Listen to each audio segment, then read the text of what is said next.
رسول اللہ صلی اللہ علیہ وسلم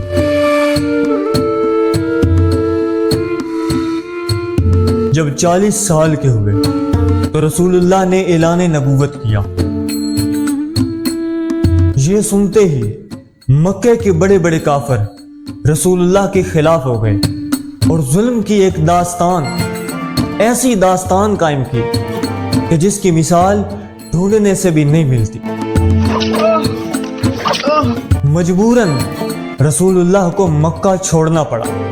اسی وجہ سے رسول اللہ نے فرمایا کہ اے مکہ، تو کتنا پاکیزہ شہر ہے، تو کتنا مجھے محبوب ہے، اگر میری قوم نے مجھے تم سے نکالا نہ ہوتا تو میں تمہیں چھوڑ کے کسی اور سٹی میں کبھی نہ جاتا۔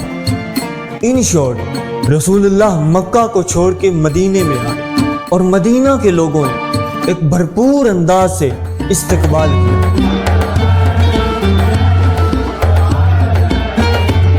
اب مکے کے کافروں کو یہ بات پسند نہیں آئی کہ کیسے کوئی بندہ مکہ کو چھوڑ کے مدینے میں سکون کی زندگی گزارے۔ اس بار کسی اہل خیر کی نہیں چلے گی۔ تو انہوں نے تمام مسلمانوں کا جو بھی مال، جائیداد اور جو کچھ بھی تھا سب کچھ بیچ دیا،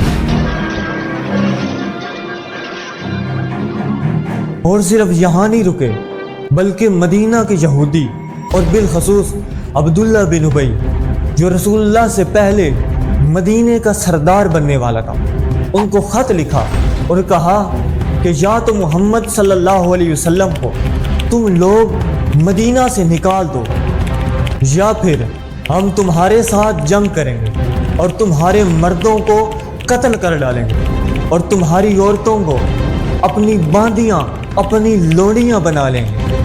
اور ان کا مقصد صرف یہ تھا کہ مدینہ کے اندر ہی ایک جنگ چھڑ جائے مسلمانوں اور یہودیوں کے درمیان، لیکن یہ بات ناکام ہو گئی۔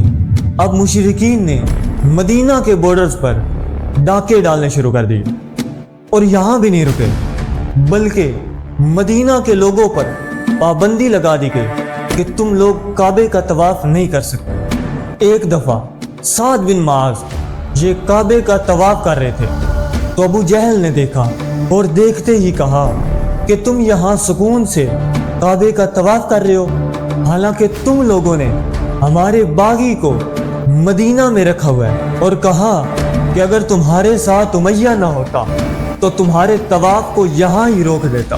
اب سعد بن معاذ رضی اللہ تعالیٰ آپ نے انتہائی دلیرانہ جواب دیا اور کہا کہ تم مجھے روک کے دکھاؤ، خدا کی قسم جو تمہارا قافلہ مکہ سے شام کی طرف جاتا ہے نا، میں اس رستے کو تم پہ بند کر دوں۔ اور اسی طرح مدینہ کے یہودیوں کو بھی اکسایا گیا کہ تم لوگ مسلمانوں کے خلاف بغاوت کر دو۔ کل ملا کے یہ ساری باتیں ایک ہی چیز بیان کر رہی تھی کہ مشرکین مکہ مسلمانوں سے جنگ کرنا چاہتے ہیں۔ ایک دن ابو سفیان شام سے تجارت کر کے واپس آ رہا تھا تو رسول اللہ نے آرڈر دیا کہ ابو سفیان کو مکہ میں داخل نہیں ہونے دینا۔ اس قافلے میں جو بھی سامان ہے دراصل اس کے اصل وارث مسلمان ہیں۔ جب یہ بات ابو سفیان تک پہنچی تو اس نے دو کام کیے۔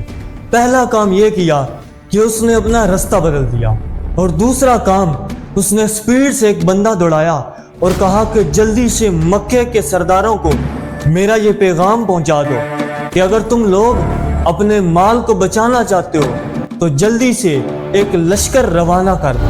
اب مسلمانوں کی تعداد صرف 313 تھی، اور اس میں گھوڑے صرف 2 تھے، اور تلواریں 8 تھی، اور اس میں اونٹ صرف 70 تھے، اور مشرکین کے پاس 1000 لوگ تھے، اور 100 گھوڑے تھے، اور 700 اونٹ تھے، اور بہت سارا جنگی سامان بھی تھا۔ اب جب مسلمانوں کو اس بات کا پتہ چلا تو انہوں نے ابو سفیان کے قافلے کو چھوڑ دیا اور 1000 لوگوں کے مقابلے میں نکل آئے۔